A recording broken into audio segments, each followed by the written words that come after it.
बिस्मिल्लाहिर्रहमानिर्रहीम। अस्सलाम वालेकुम। आज हम दुबई से कुछ अहम खबरों पर बात करेंगे, जिसमें हम Emirates airline, visit visa, work visa, इसके अलावा ईद उल अज़हा, मस्जिदों के बारे में, करेंसी रेट और रास अल खैमा से कुछ अहम खबरें शामिल करेंगे।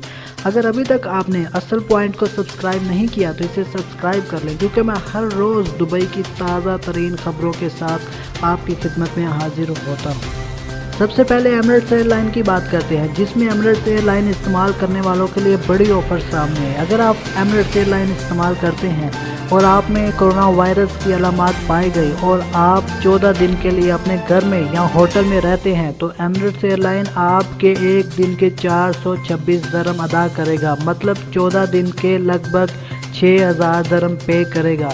और अगर आप रास अल खैमा में हैं तो आप अपना मेडिकल फ्री करवा सकते हैं। अब पाकिस्तान के लिए विजिट वीज़ा वालों की तरफ आते हैं। पाकिस्तान के जुल्फी बुखारी, जो कि इस टाइम दुबई में मौजूद हैं, और दुबई से उन्होंने अपने ट्विटर पर एक पैगाम जारी किया, जिसमें उन्होंने बताया कि 1 अगस्त से दुबई में विजिट वीज़ा का आगाज़ हो जाएगा और इसके अलावा दुबई में मौजूद पाकिस्तानियों के लिए नई जॉब्स भी निकाली जाएंगी।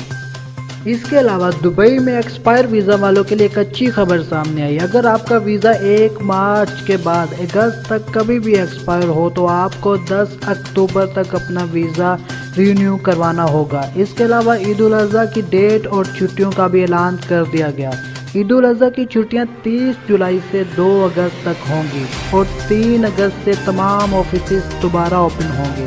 इसके अलावा मस्जिदों की तरफ से एक अच्छी खबर शामिल करते हैं, जिसमें 3 अगस्त से 50% कैपेसिटी के साथ मस्जिदों को खोला जाएगा, लेकिन 2 मीटर का फासला रखना होगा। इसके अलावा जो लोग पाकिस्तान से या कहीं से भी दुबई आना चाहते हैं तो इन्हें दुबई एयरपोर्ट पर PCR नेगेटिव रिपोर्ट पेश करना होगी। इसके अलावा हम पाकिस्तान और इंडिया के करेंसी रेट को शामिल करते हैं, जिसमें UAE का 1 दरहम पाकिस्तान के 43.59 रुपये, जबकि UAE का 1 दरहम इंडिया के 20.34 रुपये का हो गया।